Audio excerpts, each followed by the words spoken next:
adalah ada banyak bulu anjing di seluruh jok mobil. Tapi, apakah masalah kayak begitu cukup menjadi alasan munculnya kemarahan?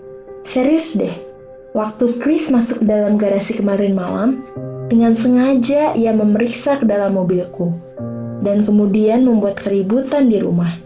Mengoceh seperti orang gila tentang bulu anjing. Aku bukan pengurus rumah tangga kelas dunia, tapi aku juga nggak punya waktu untuk mengurus rumah tangga seperti mamahnya. Pada hari pertengkaran kami tentang bulu anjing, aku telah mengantar anak kami Sharon ke sekolah dengan membawa proyek presentasi sainsnya supaya tidak rusak di bus. Dan hal itu membuatku terlambat untuk masuk kerja hari itu. Aku bekerja sebagai editor di sebuah kantor majalah, sehingga setiap pagi aku harus terburu-buru mengejar waktu. Aku juga menggunakan jam makan siangku untuk membawa anjing kami ke dokter hewan. Dan sepulang kerja pun, aku selalu langsung menuju rumah, supaya Sharon yang masih berusia 10 tahun tidak sendirian di rumah sepulang sekolah. Aku sedikit membereskan rumah, dan mengerjakan pekerjaan editingku pada buku yang kutulis mengenai penghargaan musik untuk anak-anak, dan kemudian menyiapkan makan malam. Untuk membersihkan mobil, tentu saja aku tidak sempat. Karena itu, datanglah Chris. Dia tahu aku akan meninggalkan mobil dalam keadaan berantakan setelah mengunjungi ke dokter hewan. Aku belum pernah saling membentak, sehingga aku hanya diam berdiri di sana. Lalu omelannya merembet kemana-mana. Keluarlah ocehan tentang semua hal yang mengganggunya, seperti aku tidak cukup keras pada Sharon sehingga Sharon menjadi sembrono seperti aku tidak berfungsi seperti istri-istri para rekan kerja lainnya, aku menghamburkan waktu dan uang pada kelas yoga dan menulis bukuku, dan sebagainya. Dia menghujani aku dengan seluruh kesalahanku dan kemudian keluar dari ruangan. Aku berdiri di sana, menangis. Tidak mampu berpikir tentang satu kata pun untuk membalasnya. Dan hari ini bukan pertama kalinya Chris mengkritik aku dengan penuh amarah. Sudah bertahun-tahun ia memperlakukan aku seperti ini. Tapi aku kira ini akan menjadi yang terakhir baginya untuk memojokkan aku. Aku meminta dengan tegas untuk mencari bantuan profesional. Sebenarnya, aku berpikir ini semua sia-sia, bahkan dengan bantuan Anda. Mungkin kami memang terlalu berbeda untuk tetap bersama dalam pernikahan. Chris berasal dari sebuah keluarga besar yang ramai. Keluarga kelas menengah atas. Ia tumbuh dewasa di Jakarta. Mamanya adalah tipe wanita sosialita, dan papanya adalah pebisnis yang sukses. Keluargaku adalah kebalikan dari keluarga Chris. Mereka adalah seniman, dan aku adalah anak mereka satu-satunya. Kami tidak pernah punya banyak uang, tetapi aku mempunyai masa anak-anak yang diisi dengan perjalanan ke museum, atau pertunjukan-pertunjukan tari balet, dan lain-lain. Kami tinggal di pemukiman di Lembang.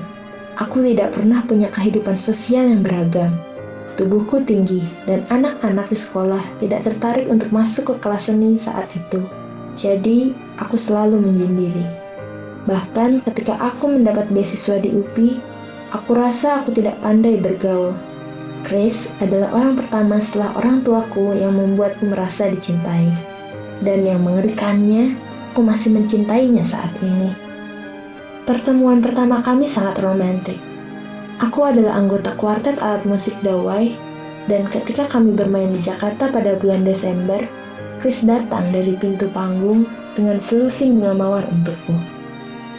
Dia bilang kalau dia sudah menghadiri pertunjukan pada malam sebelumnya dan mengatakan bahwa aku adalah perempuan paling cantik yang pernah ia temui. Apa Anda percaya hal itu? Bisa aku bilang kalau dia sangat serius tentang ini, dan kenyataan bahwa aku lebih tinggi 8 cm dari dirinya tidak menjadi suatu masalah baginya. Hubungan kami seperti angin puyuh karena aku kembali ke Bandung dan dia di Singapura untuk menyelesaikan studinya. Meski begitu, dia tetap melakukan berbagai hal yang romantis, seperti memberiku surprise dengan mengujiku pada hari Valentine. Chris juga masih suka melakukan hal-hal yang romantis, walaupun aku tahu itu karena dia merasa bersalah telah bersikap terlalu keras kepadaku.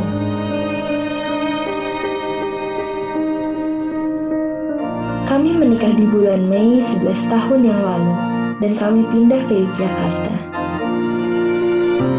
Chris sudah mendapatkan pekerjaan yang bagus di sebuah perusahaan manufaktur, dan dia harus mulai bekerja.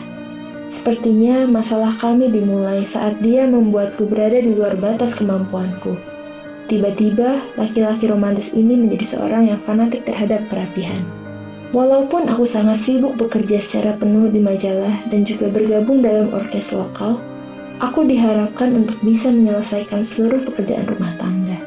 Chris juga membantu sih, tapi ia selalu menyiratkan bahwa ia melakukan hal itu karena aku tidak melakukan pekerjaan rumah tangga dengan cukup baik. Ketika aku hamil, Chris merasa aku harus mengurangi aktivitasku dan lebih banyak tinggal di rumah. Aku tahu aku harus keluar dari orkes, tetapi di kantor majalah, aku dapat mengatur waktu pekerjaanku. Aku telah berusaha keras untuk mengejar semua minatku, tapi Chris akan tidak pernah memberi dukungan. Untuk tinggal di rumah, menjaga dan menemani Sharon selagi aku bermain selo saja, sepertinya membuat dia merasa terbunuh. Aku tidak pernah mencoba mengatakan apapun kepadanya. Sudah jelas Chris tidak peduli. Karena itu, aku mencoba untuk mengusahakannya sendiri. Aku mengikuti kelas yoga pada malam hari. Dan Chris dengan terpaksa setuju menjaga Sharon di rumah. Tapi menurutku, sebenarnya ia tidak setuju. Kemudian, sesuatu yang membuatku bertanya-tanya tentang pernikahan ini adalah suatu hari setelah kelas yogaku berakhir, aku menelpon Chris untuk mengabari bahwa teman-teman yogaku dan termasuk instruktur yoga mengajakku minum kopi. Dan aku akan pulang terlambat. Tapi Chris marah. Ia menuduhku berselingkuh dengan instruktur itu. Aku ingin tertawa.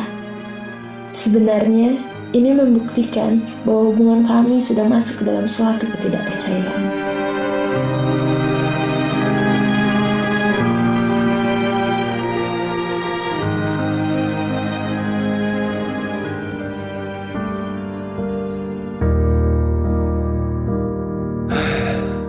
Aku memang mencintai Hana.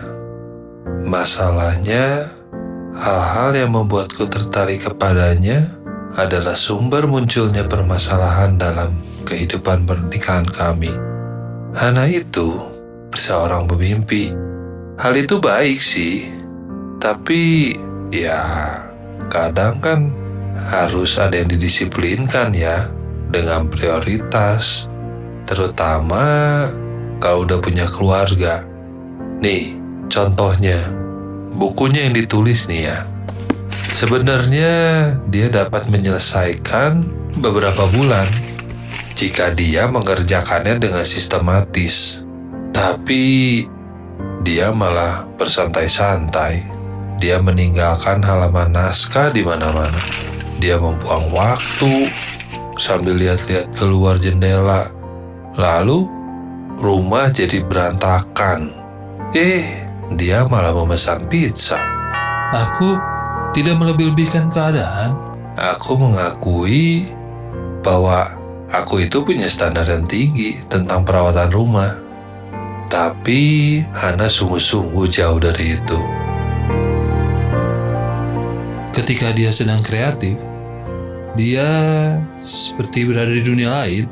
Dia tidak melihat adanya kotoran. Dia meninggalkan piring-piring bertumpuk di tempat cucian.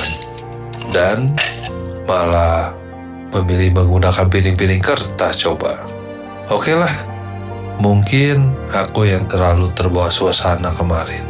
Tetapi, masalah dengan anjing itu adalah sesuatu yang remeh, tapi mampu membuatku meledak. Ya, meski demikian, masalahnya tidak hanya masalah pekerjaan rumah tangga saja. Hana tidak pernah dekat denganku. Aku buat apa untuk mengharapkannya untuk hadir dalam setiap makan malam yang diadakan oleh kantornya. Tetapi aku ingin Hana juga ada gitu dalam acara sosial di kantorku. Semua istri rekan-rekanku juga pada melakukannya. Hal yang membuatku kesal adalah bukan karena dia tidak mau bergabung, tetapi dia terlalu sombong. Coba, dia bukan istri semacam itu. Lalu, istri macam apa dia? Pasti bukan seorang istri yang demonstratif. Aku tidak mengacu pada kehidupan seksual kami yang selalu bagus. Kupikir aku tidak merasa bahwa dia mencintai aku. Aku suka berpikir kalau aku itu adalah pria romantis. Dan bila aku melakukan sesuatu yang romantis, aku ingin sekali Hana membalasnya. Ya, paling enggak menghargailah. Sebenarnya, aku udah malas dengan tindakan-tindakan romantis. Bosan untuk hal seperti itu. Sudah, gimana ya, tidak bergairah lagi.